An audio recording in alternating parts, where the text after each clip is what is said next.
Welcome to the Classical Liberal Arts Academy. This lecture is intended for students enrolled in the Academy's Classical Reasoning 1 course. If you're not enrolled and would like to join us for self-paced studies, visit classicalliberalarts.com. My name is William Michael. I'm the Academy Headmaster, and I'll be leading this study of Chapter 1 of Porphyry's Introduction. Porphyry was a Greek philosopher who lived from 234 to 305 AD. 234 to 305 AD. He wrote this work, the Introduction, as a commentary on Aristotle's categories, really a preparation for the study of Aristotle's categories. He wrote this around 268, 270 AD. The introduction is called Isagoge in Greek, and so you may see that word Isagoge used as the title of this work or translations of this work. It's a short work, relatively easy study that explains 5 important terms that are used in Aristotelian logic. So it is devoted to helping us understand 5 key words, 5 key terms that are crucial for the right understanding of Aristotle's rational philosophy. These 5 words are genus, difference, species, peculiarity, and accident. And these 5 terms are called the 5 predicables in logic because they describe different ways that we can predicate or say things about subjects. Very helpful to understand thinking and language, as you'll see. The 5 predicables. This first chapter serves as Porphyry's statement of purpose. He explains what he will and will not discuss in the work, and it establishes the method that he is going to follow in preparing students, as he did, for the study, for the successful study of Aristotle's categories. This text is one of the most influential works in medieval education. If we go back to old Greek and Latin copies of the works of Aristotle or even medieval commentaries on the works of Aristotle, we will always find the introduction of Porphyry lumped in with those texts. It's been a part of logical studies for over 1,000 years and forms part of the foundation for scholastic philosophy as it was developed by St. Albert the Great, St. Thomas Aquinas, and other great thinkers. A very important study, the introduction of Porphyry. This is a relatively short reading, so I'm going to read it here in our lesson. But before we get to the reading, let's take a moment and commit our time to prayer and ask for the Lord's blessing on our studies. Let us pray. Lord our God, in your wisdom and love, you surround us with the mysteries of the universe. Send your Spirit upon us and fill us with your wisdom and blessings. Grant that we may devote ourselves to our studies and draw ever closer to you, the source of all knowledge. We ask this through Christ our Lord. Amen. So let's begin by reading the text of chapter 1 of Porphyry's introduction. Since it is necessary, both to the doctrine of the categories of Aristotle and to the formation of definitions, and in short, to those things which pertain to division and demonstration, to know what genus and difference, species, peculiarity, and accident are, and since also the theory of these is useful, In a summary way, I will briefly endeavor to discuss for you, in the form, as it were, of an introduction, what has been delivered on this subject by the ancients, abstaining from more profound investigations, but appropriately directing my attention to such as are more simple. My meaning is that I shall omit to speak about genera and species, whether they have a subsistence in the nature of things or have an existence alone in the mere conceptions of the soul. And if they have a subsistence in the nature of things, whether they are bodies or incorporeal, and whether they are separate from sensibles or insensibles, and about these have their subsistence. For a discussion of this kind is most profound, and requires another and a greater investigation. In what manner, however, the ancients, and especially the Peripatetics, discussed these, and the other proposed objects of inquiry, in a more logical manner, I will now endeavor to show you. This is chapter 1 of Porphyry's introduction. Having read the text, let's now identify the parts into which it might be divided so that we can divide and conquer, as it were, and break this down into individual parts for concentrated study. Porphyry seems to divide this first chapter into 4 clear parts. First of all, from the beginning, he provides a statement of purpose. So part 1 is a statement of purpose. He says, since it is necessary, and so on. He explains why the knowledge of the 5 predicables is necessary for understanding Aristotle's categories and a number of other tasks that we have in philosophy. The second part of this chapter begins at, in a summary way, I will briefly endeavor. And here he lays out his method or methodological approach to this study. The third part begins where he says, my meaning is, and in this third part he limits the scope of this study. He explicitly states that profound questions which belong to the study of metaphysics will not be addressed in this work. So this work has a specific focus.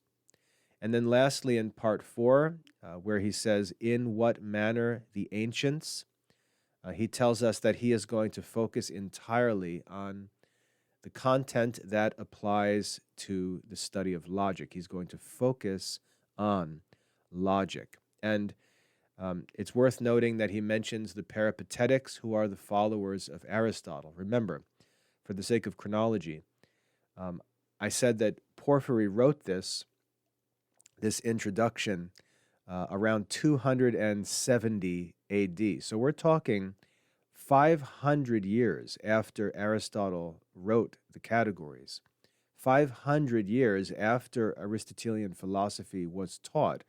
Porphyry is writing this introduction. So there's 500 years of peripatetic teaching, the teaching of the followers of Aristotle, and Porphyry tells us he's going to be drawing from that content to provide the content of this introduction. He's going to focus on logic. So we divide this text into these 4 parts for study. Having read the chapter, having divided the chapter for study, now let's go ahead and work through the interpretation of it, understanding all of the content of this important opening chapter to this important work in the study of classical reasoning.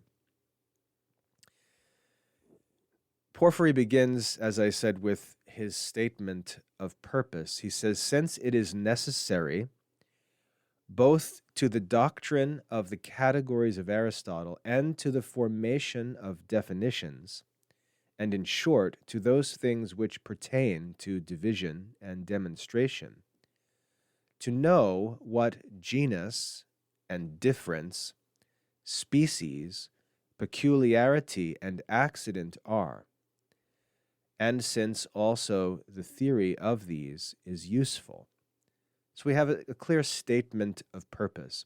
Porphyry establishes the practical necessity of his subject matter. When he mentions the doctrine of the categories of Aristotle, he's referring to the first of Aristotle's logical works in the Organon, which classifies the different ways we can speak about things, we can predicate concerning different subjects. These categories, such as substance, quantity, quality, relation, and so forth, are different kinds of statements, different kinds of predicates that can be made about subjects. And it's important to distinguish these things, as we'll see. To understand Aristotle's categories properly, students must first have this prerequisite knowledge. They must first understand these 5 predicables. And again, he lists them. Genus, difference, species, peculiarity, and accident. Porphyry also mentions the formation of definitions, the logical process by which we create precise statements of what things are. You may think it's something simple to define terms, but if you actually try to do so, you find it's really quite different. You have to have a great amount of wisdom to be able to give the definition of a term that doesn't apply to anything else and completely satisfies the need to understand that thing itself. It's very difficult. I used to do this with my students in private school classes as we began the study of reasoning. I would ask them to define some simple term, and the initial response would be, oh, that's easy. But then as we got into it and examined the definition, we could clearly see that it was not a sufficient definition, that there is actually a method for defining terms that needs to be learned. We need to create precise statements of what things are in philosophy. For example, defining man as a rational animal. If we were to define man in any other way by focusing on other qualities, anything less than his participation in the genus of animal and his unique quality of being rational, we would have a definition that was actually not a definition, that really didn't explain the essence of man. So in order to make definitions, true definitions, we have to understand the concept of genus. We have to know what genus man belongs to. He belongs to the genus animal. And we also have to understand the concept of a difference. What causes man to differ essentially from other animals? So again, we can see what Porphyry is saying here. He's saying that we can't make a definition unless we understand genus and difference. That's where definitions come from. So this is an example of the problem that he's seeking to solve in writing this introduction. He then goes on to mention division and demonstration. Division and demonstration. And these are 2 fundamental logical operations. Division breaks down broader concepts into their parts, like dividing a genus into its species, dividing animal into rational and irrational. And that division is not random. That division is actually based on the essence of the thing itself, based on what an animal is, what animal the genus actually is. We can then determine by division what species belong to that genus. So it's not just random divisions or organizing things however we please. It's a true logical organization of things according to their essence. So it's more complicated than it may seem. Division and demonstration. So we understand division, dividing wholes or classes into their parts. That's division. And then demonstration is the operation whereby we prove conclusions from premises through valid syllogistic reasoning, which we're going to learn as we study classical reasoning. So in order to understand division and demonstration, two important tasks that we have in logic, we've got to understand these 5 predicables. So these 5 predicables, and I want to keep repeating this because I really want you to get this into your thinking. Genus, difference, species, peculiarity, and accident. These 5 predicables are the basic tools for all of these important logical operations. A genus is a class like animal. Difference is what distinguishes within that class the different members of the class. An example we just saw with man was, or with animal, was rational. Species is the result of combining genus with difference. So when we identify the differences that separate a genus into different smaller groups, those smaller groups are referred to as species. Next, peculiarity is a unique property, a property that belongs to a thing in a unique way, that distinguishes it from other things. But notice that this sounds like a difference, but it's not the same thing as difference. A peculiarity is a unique property that belongs to all and only to members of a particular species. For example, the ability to laugh is presented by Aristotle and here by Porphyry as an example of a peculiarity. It's something that's unique to man, that will only be found within the species man, and it's found in all members of the species man. But it's not an essential quality. It's not the difference that actually divides the genus, but it is a peculiar quality. Likewise, the ability of a dog to bark or for a horse to neigh. These are different examples of peculiarity. They're unique characteristics, but they're not defining characteristics. They're not differences.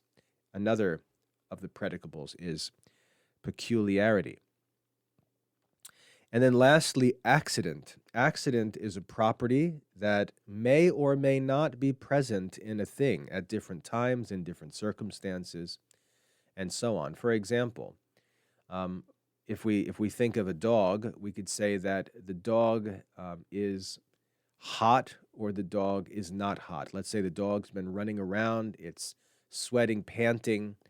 The dog is hot. We can predicate hotness of the dog at a certain moment, but at a later time, the dog cools down and relaxes, and the hotness is no longer present with the dog. Hotness can come and go. The essence of the dog does not change. That kind of a quality that can be present or not be present and have no effect on the essence of a thing, that's called an accident, something that can come and go. So we have these 5 predicables with just an introductory understanding of what they are. The whole point of this book is to study these 5 predicables in detail. So don't worry about understanding all that now. Just understand why it's important to know the meaning of these 5 terms and how it will help us in the study of logic. Porphyry comments and says that the theory of these is useful.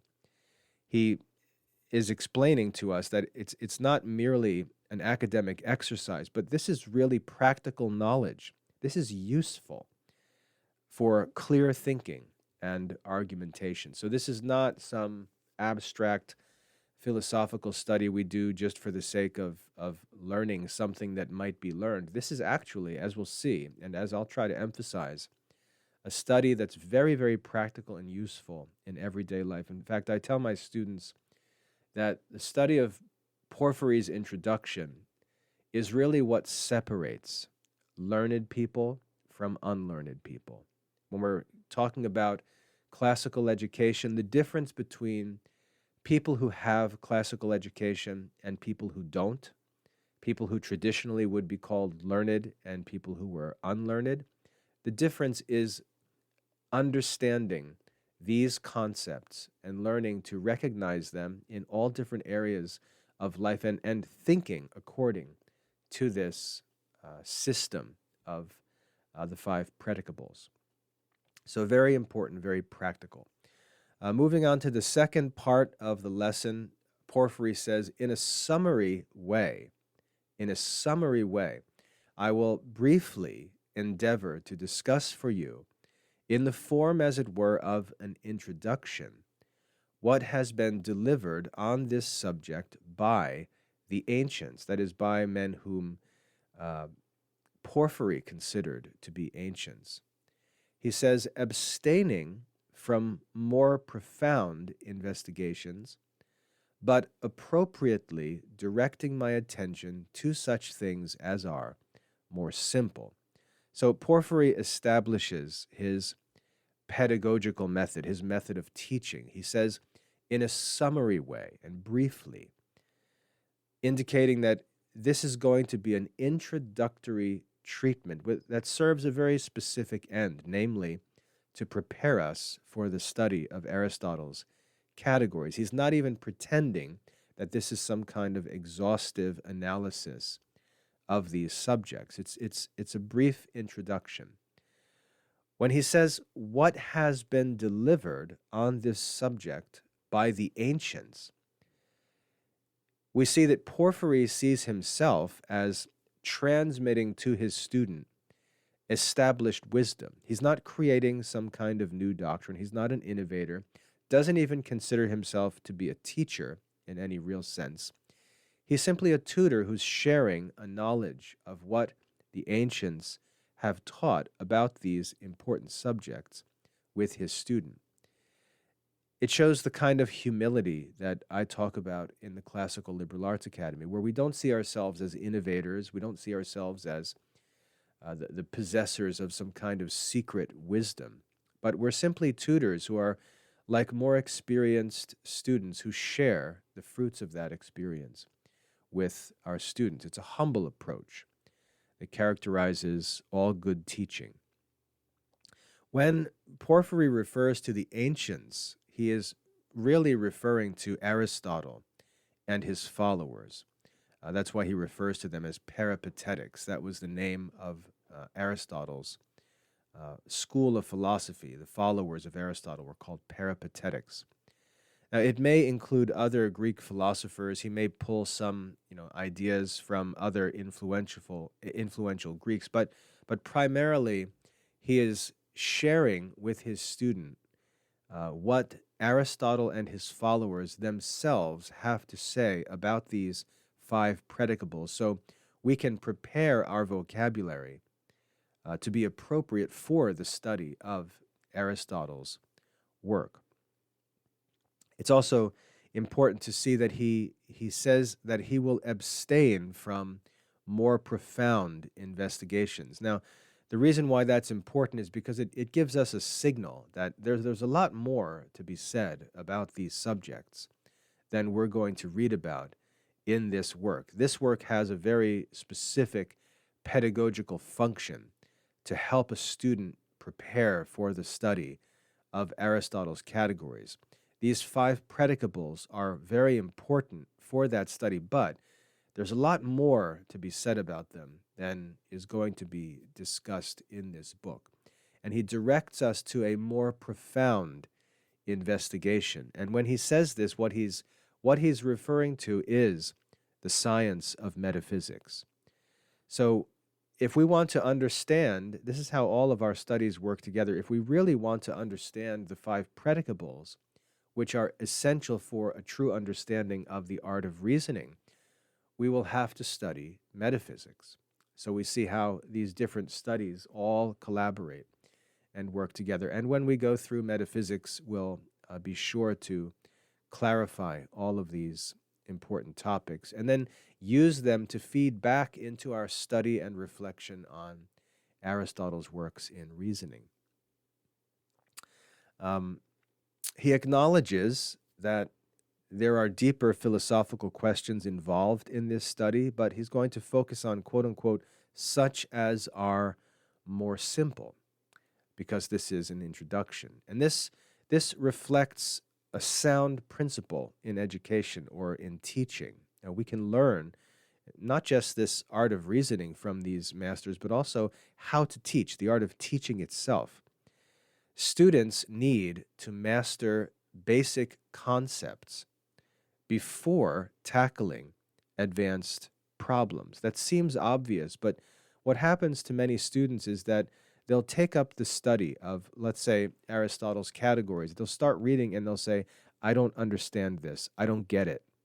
And they'll act as if something is wrong, whereas what's needed is a preparation for studies. And parents often ask me, or adult students ask me, is it possible for me to begin the study of classical rhetoric or moral philosophy? And I say it depends entirely on your comprehension level, whether you're able to read and understand the language of the text. That's really what it comes down to. It's not that there's some certain skill that needs to be developed first. It's just a matter of language. Do you know what these words mean? Do you understand these ideas that are necessary to comprehend what you're going to be reading in this subject? So it's good for teachers. One of the goals of teachers is to go through a reading before students enter into it. Gather out of that reading all of the important concepts that will need to be understood first. Teach the students the meaning of those concepts and then lead them through the study of the work. It also warns us of the danger of allowing others to define terms for us, because if the terms are defined incorrectly, it can have a significant effect, a significant negative effect on our ability to understand what we read. We may interpret things falsely because we've learned definitions of terms that actually are not the intended meanings of those terms in the writing of a certain author. This is the danger of using modern dictionaries for classical studies. So this important concept of defining terms and controlling who is defining terms is an important principle in good education. He says appropriately, he says that he is going to direct his attention appropriately to subjects that are more simple. So he suggests that this limitation that he's making, it's not some kind of defect. It's actually appropriate and necessary.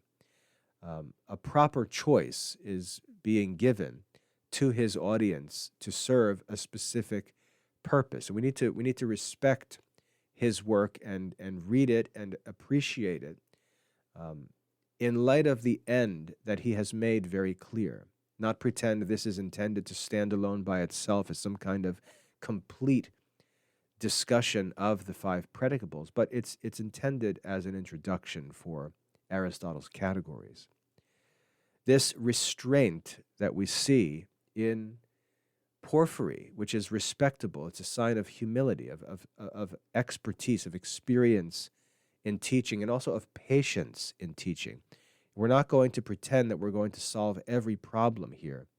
We're just focused on one specific task. This is something that we all struggle with in teaching and writing, learning to restrict the scope or focus of what we say or what we write, and be content to serve a part of a major task, and to work patiently, one step at a time, knowing that there's going to be another day for another lecture or another article, and we don't have to try to make everything we write the solution to every problem in the world, which is how many teachers and writers approach every speech or article they compose.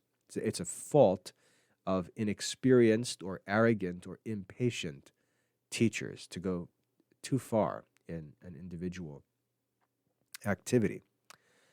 This restraint aligns in Porphyry with a scholastic principle, a principle of teaching in scholastic philosophy, that logic serves as an instrument for other sciences, and that all of the sciences need to be studied on their own. But logic serves as an instrument for the other sciences and is not an end in itself. As Porphyry says, it's useful. These are practically useful studies. They're not just, profound speculative discussions. This is practical wisdom. This is useful in, as we'll see, in everyday thought and discussion. In the third part of the lesson, Porphyry says, "My meaning is that I shall omit to speak about genera and species, whether they have a subsistence in the nature of things or have an existence alone in the mere conceptions of the soul. If they have a subsistence in the nature of things, whether they are bodies or incorporeal, whether they are separate from sensibles or insensibles, and about these have their subsistence. For a discussion of this kind is most profound. Let's respect this discussion," Porphyry says. "It requires another and greater investigation." This really might be considered one of the most famous statements in the history of philosophy. Porphyry identifies three different metaphysical questions about universals, and he deliberately avoids them in this book, in this introduction. So he identifies three fundamental questions which really become, or which are most significant in understanding philosophy. First of all, just again to summarize these, do genera and species, do universal concepts like animal and human, actually exist in reality outside of our minds? Do these things, do genera and species exist in reality outside of our minds, or are they just mental concepts that have been developed and established by men? Are these things greater than our minds and actually exist outside of them, or are these things that are entirely made up by men? That's an important metaphysical question. The basic question of whether universals are real or merely names that we use for things. Second, if universals do exist in reality, that is outside the mind, they actually do have some kind of existence, are they material bodies that exist, or are they some kind of immaterial substance? What are they if they do exist outside the mind? And third, if they are real, do they exist separately from individual sensible things, or do they exist within those sensible things? This is the difference between Platonic and Aristotelian philosophy. Plato said that these universal things are real, and they exist separately from the individual sensible things which they are spoken of. Whereas Aristotle said, no, they exist within sensible things. So very important concepts, and again, belonging to the study of metaphysics, which show us the difference between what Plato would say about these things and what Aristotle, who's the better philosopher, said about them, as he corrected errors in Plato's philosophy, or perfected philosophy. These questions, questions like these metaphysical questions, would later becomes central to all of the debates of the Middle Ages, where people disagreed on these things. Even among Protestants and Catholics, it wasn't necessarily theology that they disagreed on. There were deeper disagreements. There were philosophical disagreements which led or which disposed people to different theological positions. So in the study of the history of philosophy, we'll hear about different groups of people. We'll hear about realists and nominalists, conceptualists, and so on. These groups all relate to these questions which Porphyry mentions here in this opening chapter. Really significant passage in the history of philosophy, and shows us that Porphyry, back in the 3rd century, was conscious of the importance of these distinctions. He was aware of philosophy in the broader sense and the controversial questions that needed to be solved. So he pumps the brakes on those questions and says, look, we're not going to settle those questions in this book. I'm just concerned with helping students prepare to study and understand Aristotle's categories. And we see the wisdom in Porphyry as a teacher. His wisdom lies in recognizing that these are very profound questions. He doesn't pretend that everything is easy or that he's just so smart that he's going to address every topic. He acknowledges that these are profound questions that require another greater investigation. And as I said, he's referring to the philosophy of metaphysics rather than logic. Metaphysics is one of the branches of classical philosophy. Logic is actually another one of the branches, rational philosophy. The others would be moral philosophy and ethics, and then physics, which is part of natural philosophy. Metaphysics is the other part of natural philosophy. He keeps, Porphyry that is, he keeps his logical investigation focused and accessible to his student.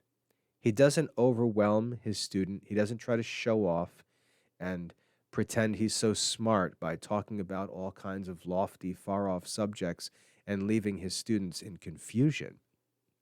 He explains to his students, first of all, warning them not to think more highly of themselves than they ought. They're not great philosophers just because they go through this introduction and have a sort of introductory knowledge of the 5 predicables. So he warns them that there's more to learn, to protect them from pride.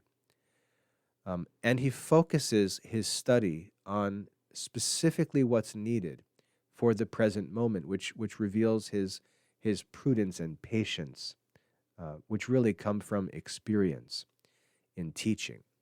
So he shows us his wisdom as a teacher, his concern for his student, that's the actual end of teaching, not to show off his feathers like a peacock, but to serve his student.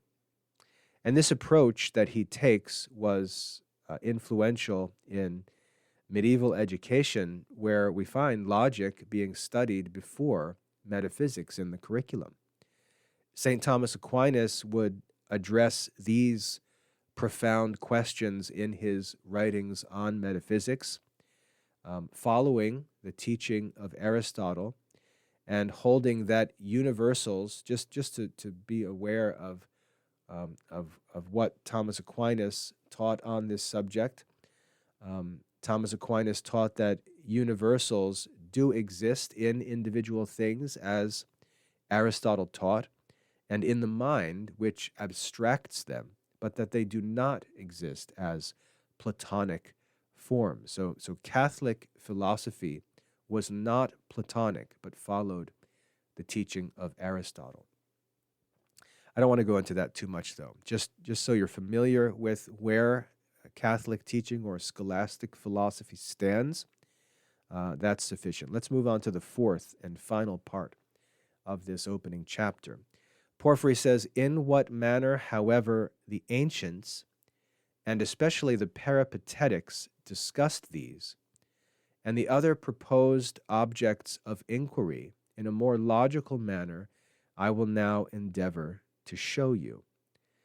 So here in this fourth part, Porphyry concludes by explaining what he is going to do. He explained what he's not going to do in the third part. Now he explains what he is going to do.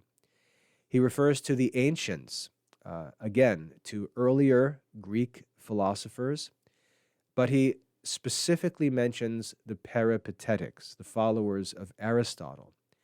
This word peripatetics is a strange word. It's worth understanding what it means.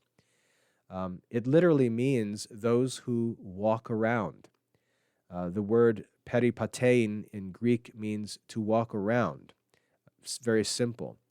If you think of a patio, it's an area outside of a house where you can walk around. A peripatetic is one who walks around the patio, as it were. Aristotle was known to walk about while he talked. And so this characteristic of his teaching and the method that was imitated by his followers led to them being called the peripatetics, those who walk about and teach. So that's what he refers to, that's what he means when he refers to the peripatetics. And it's important for us to recognize that these, the followers of Aristotle, are the sources of the content of this book.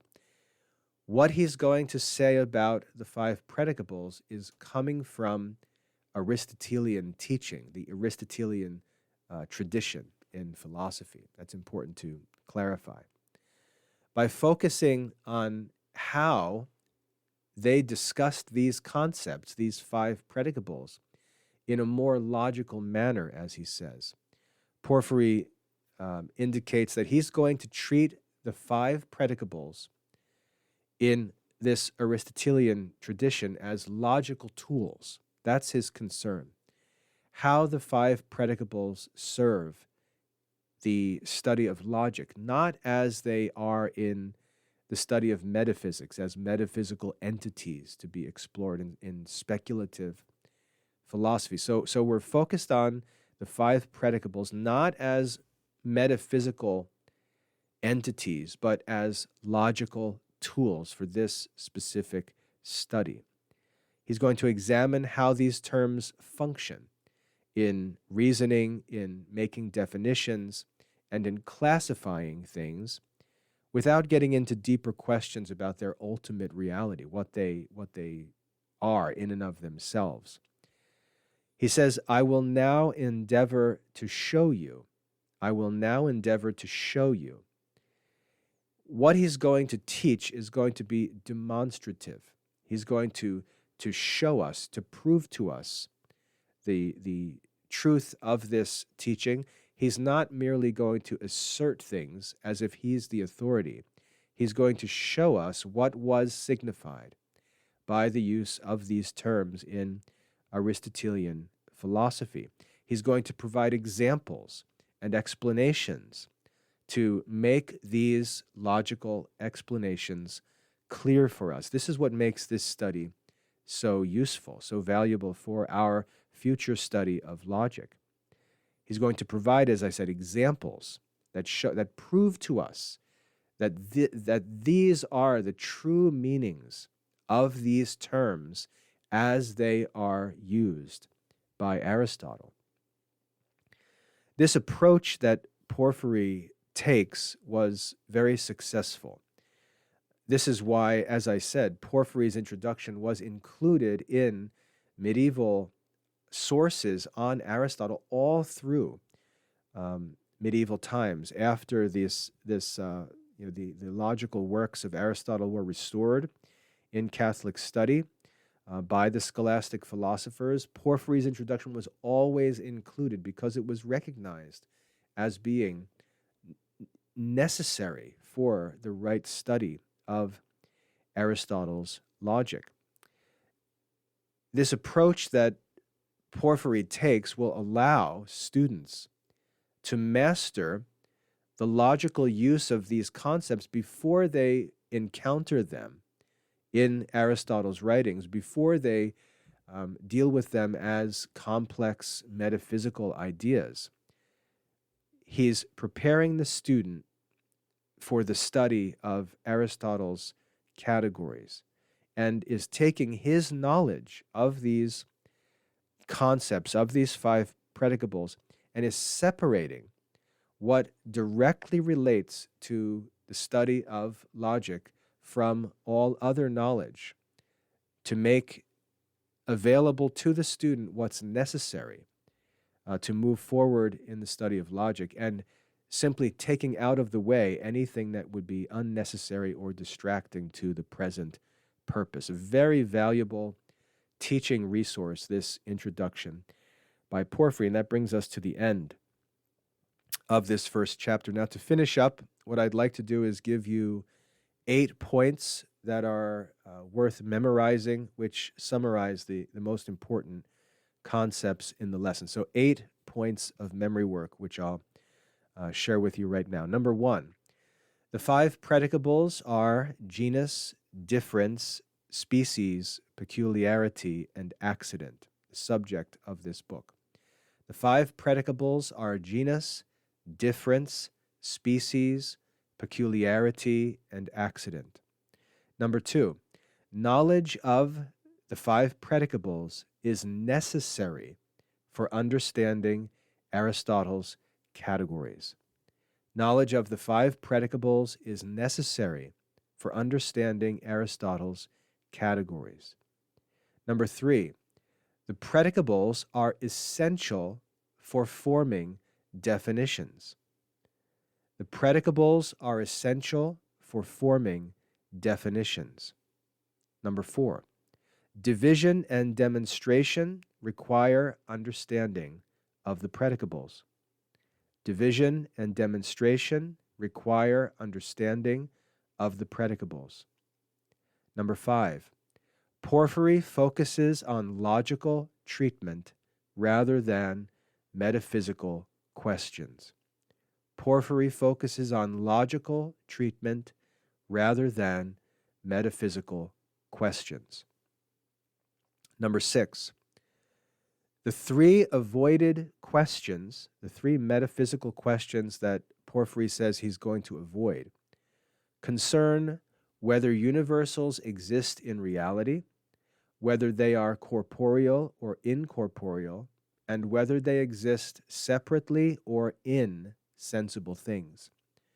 The 3 avoided questions concern whether universals exist in reality, whether they are corporeal or incorporeal, and whether they exist separately or in sensible things.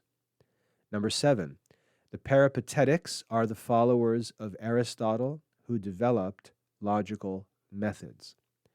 The Peripatetics are the followers of Aristotle who developed logical methods. And lastly, number 8, logic serves as an instrument for other philosophical investigations.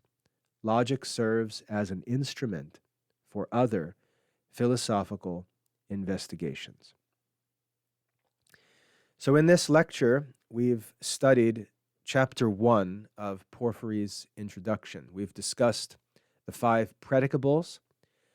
We've talked about Porphyry's methodological approach to this study.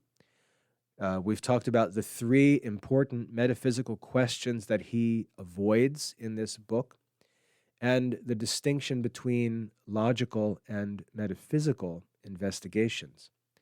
So now, having gone through all that, it's time for you, the student, to reread and study this lesson for yourself, to develop your own understanding of the lesson and demonstrate that understanding through the graded assessments that are provided for you in the Academy's Classical Reasoning course. If you have any questions or need help with anything in this lesson, please visit the Academy Help Center at classicalliberalaarts.com/support. Once again, my name is William Michael, the headmaster of the Classical Liberal Arts Academy, and I hope that this lesson has been helpful. God bless your studies.